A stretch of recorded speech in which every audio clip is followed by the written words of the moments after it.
bem. I first noticed psoriasis when I was about 10 years old. As I aged, my psoriasis went all over my body. The skin would be so tight on my palms that I couldn't open my hands. I had to make an effort to explore all of my options for treatment.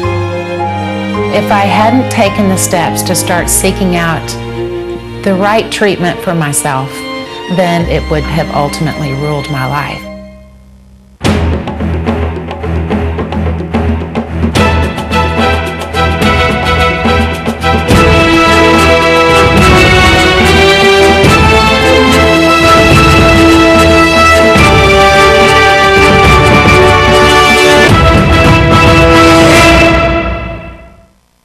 Welcome to The Incurables. I'm Don Wildman. The skin is the body's largest organ. It helps protect your nerves, tissue, and muscles. The skin is also the only organ you can see. When your skin is affected by a serious disease, as was the case for the people you'll meet in a moment, the consequences can not only be physically dangerous, they can be psychologically devastating. This is the story of three individuals who, according to conventional doctors, would never enjoy a blemish-free day. But when one of them found an alternative cure that proved those doctors wrong, all three of their lives changed forever. I was told by the doctors that they did not know the cause of psoriasis. People would say that I should use my hands in scary movies and horror movies. At times I had this terrible itch. I would constantly scratch. My body felt like it was on fire. It just itches so bad that you don't sleep. There was literally 4 months or so where I was slowly going crazy there, not sleeping, but just kind of thinking this is life.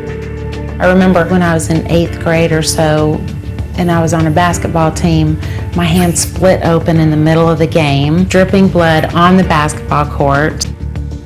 I remembered a girl making fun of me. My dad and my brother were there, and they were put into a terrible position. I can still remember how my dad was after that game. I knew that he was really struggling with either trying to be comforting or to not say anything. Probably the part that's been harder to see is when it impacts others negatively. It just got to that point where I couldn't really have a daily life anymore. As the illness progressed, my depression got deeper and deeper. I had no control whatsoever.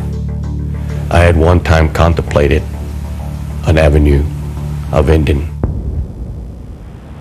Growing up in Texas, Deirdre was an athletic child who loved playing outside with friends. Her psoriasis first surfaced during one of the most impressionable times of life. She had just started junior high. The symptoms quickly undermined her self-confidence. It was very obvious that Deirdre did not have a normal childhood. I first noticed psoriasis when I was about 10 years old. I thought that it was some kind of athlete's foot or something because I was always playing sports as a kid. So I went to a dermatologist and then they diagnosed it as being psoriasis. But it didn't become a body-wide issue until I was about 13. Psoriasis causes a buildup of dry skin cells that can look like fish scales. Some doctors believe it's an autoimmune disease. Others blame a malfunctioning epidermis. I went from having just some spots on my foot and probably around my ankle to it becoming just everywhere on my body. Always trying to find ways to hide it. I remember wearing jackets and I would cover up my hands. I'd walk around with my hands completely covered, and then as I would sit at a table to write, I would hold my pencil inside the jacket. At that time, there was a treatment center at the Children's Hospital at Parkland Hospital outside of Dallas called a Geckerman treatment. And you go in and they cover your entire body in coal tar. So when people talk about a tar baby, I know what that is because I've been a tar baby before. Specifically with the Geckerman regimen, the patient is coated with coal tar mixed with ointment once or twice a day. The tar is then removed and the subject is exposed to UVB, the safer version of ultraviolet light.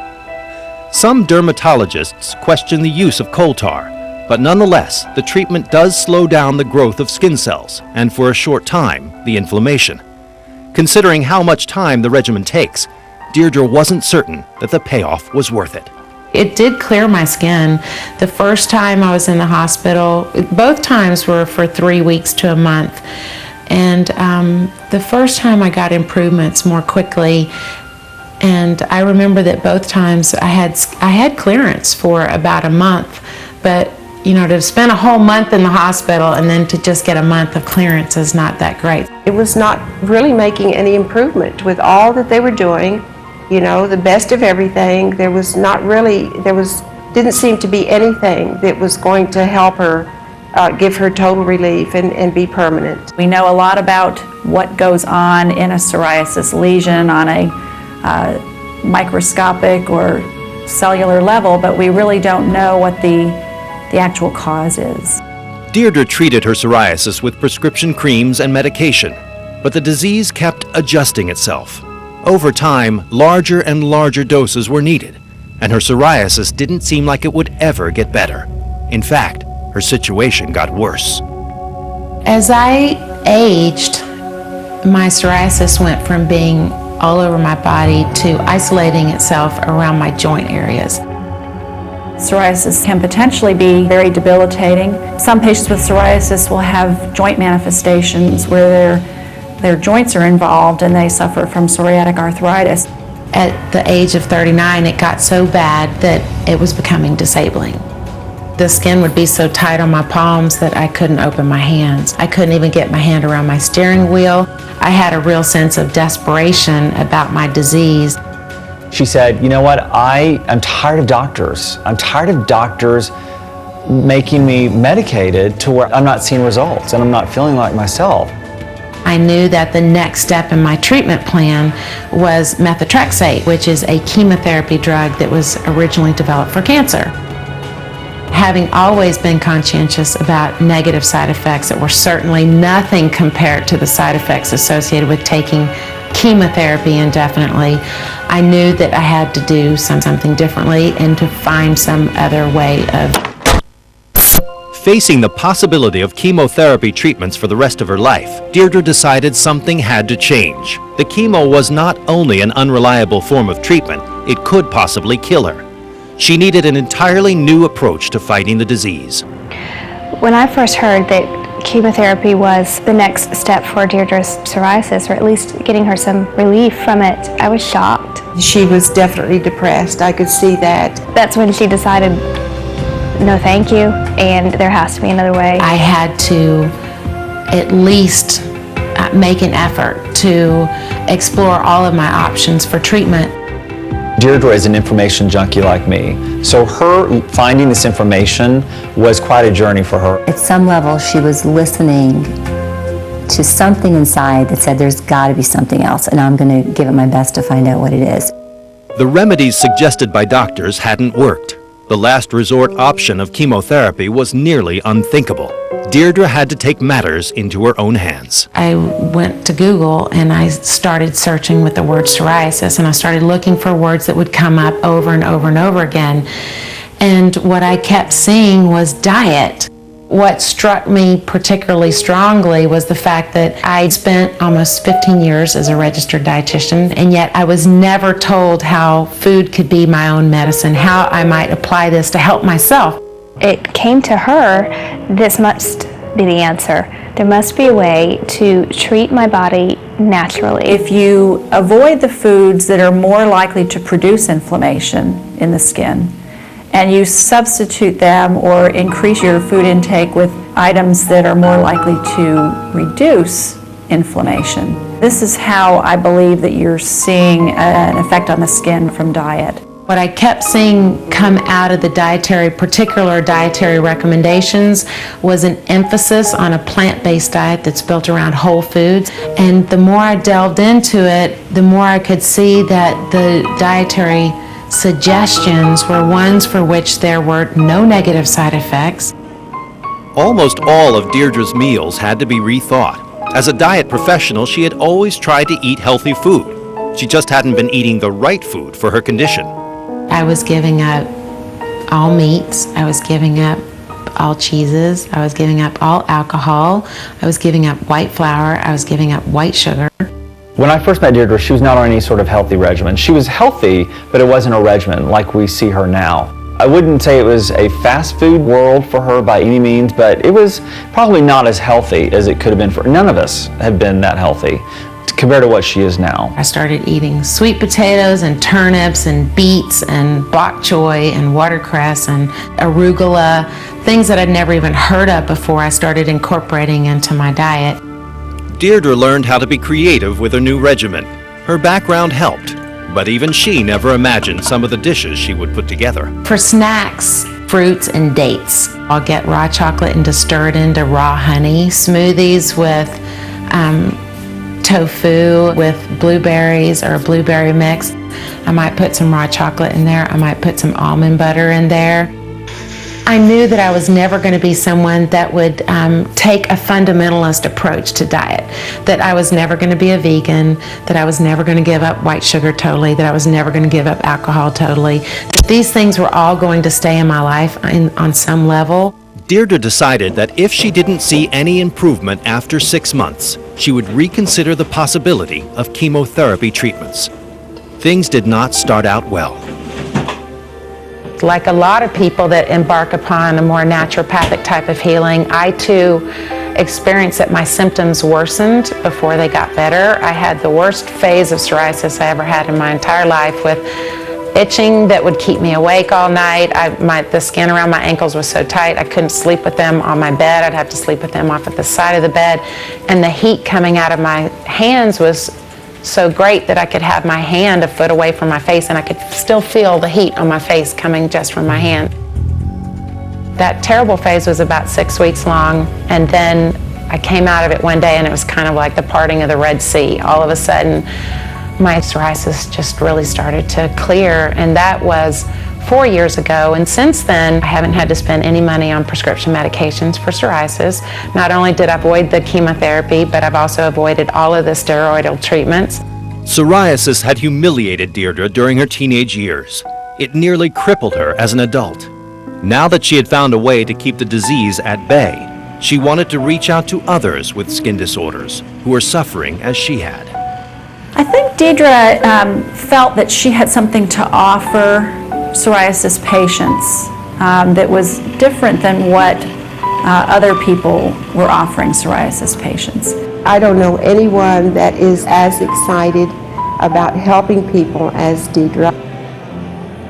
I first met Dr. Dubois when I was traveling with a local drug rep here in Austin to let dermatologists in Austin know about the psoriasis support group that I had founded here so that they could tell their patients about our support group. I automatically assumed when I saw her with the pharmaceutical representative that she was on this drug that the representative was detailing. So I turned to her and asked her, "Oh, are you on this medication?" And she said, "No, I control my psoriasis with diet." And that just intrigued me. She knows what can happen when a person begins to eat properly because she's seen it herself. We do have a lot of evidence, even in the medical literature, that diet may affect psoriasis in some patients. Food can be one version of medicine, not only for psoriasis, but for all different kinds of chronic inflammatory skin diseases.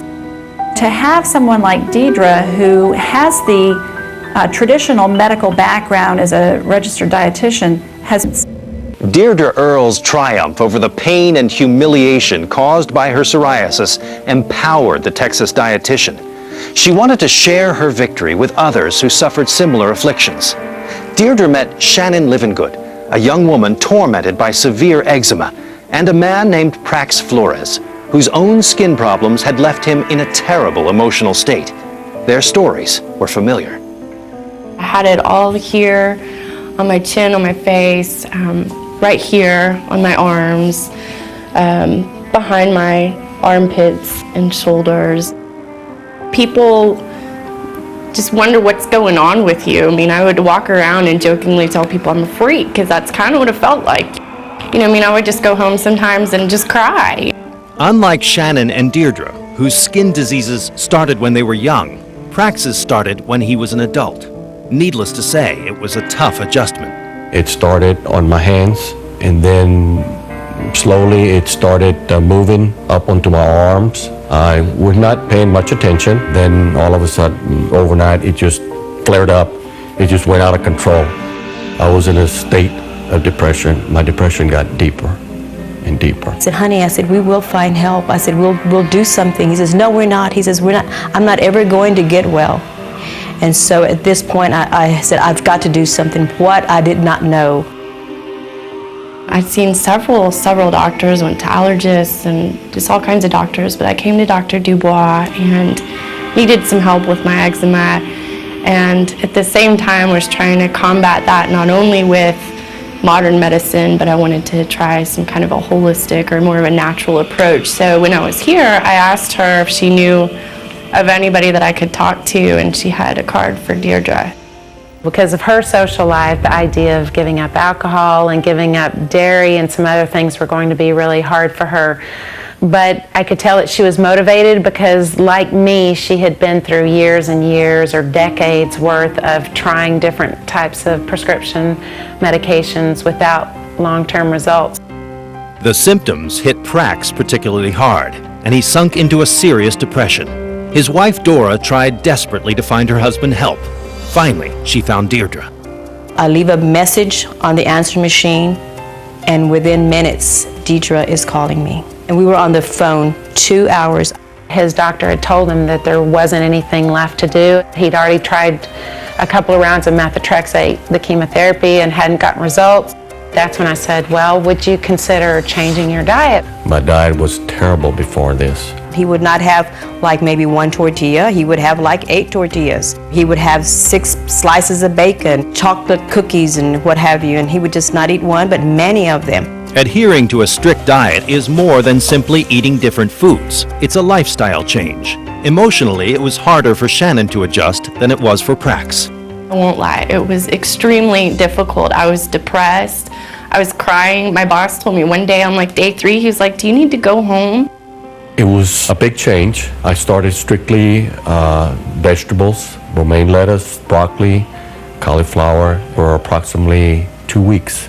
It took him a while too before he started experiencing benefits, and even as he was experiencing benefits, I think he was so depressed that he was not seeing his improvements yet, so I had him start taking pictures. I remember too, Deirdre was such a help because she just kept saying, because I kept asking, how long is this going to take? And she just kept telling me, stick with it, do 6 months, you're going to see results in 6 months. And it took me 5 months. I would run into her. I ran into her a couple of times at the farmer's market. Her energy level was really different. Her outlook was very different. She wasn't having to deal with the itching anymore. And then as her face and her neck started to clear, I just saw a very different person. We took pictures for about 6 months, and it was we just saw the transformation. My son was excited, and he says, Dad, you're healing. And we went back to my office, looked at the computer, and I saw a change. I said, my God. I said, this is fantastic. I cannot believe this. That was a very strong moment for him. My cholesterol dropped. My whole outlook in life has changed tremendously. Prax will ask me, how did you do it? And I said, you know what, honey? What gave me the energy was seeing you heal. To see him now, he's lost 50 pounds, and he glows, his skin is beautiful, whereas before it was it was life-threatening.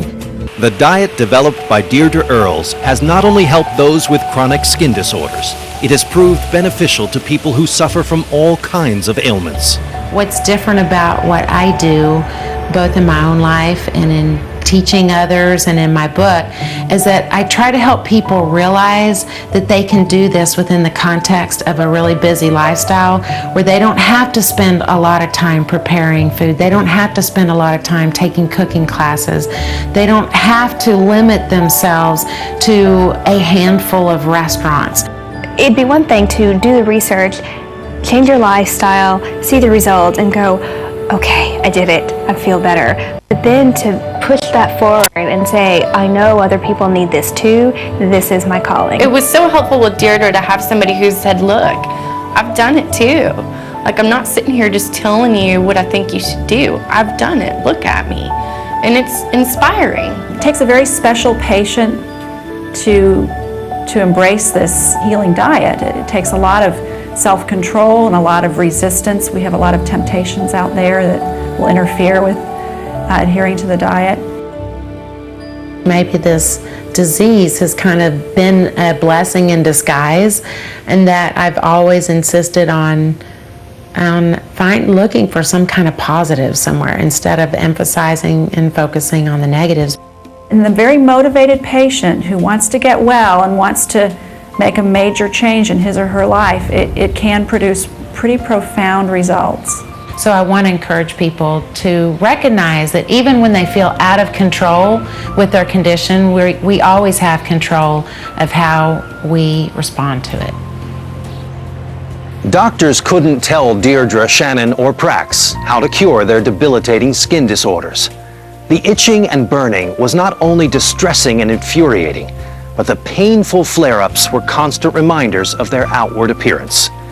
And while the creams and ointments offered little help, it was finally the threat of chemotherapy that sent Deirdre looking for an alternative solution. Fortunately, for all of them, she found deliverance in her dietary choices, and each of them was able to heal.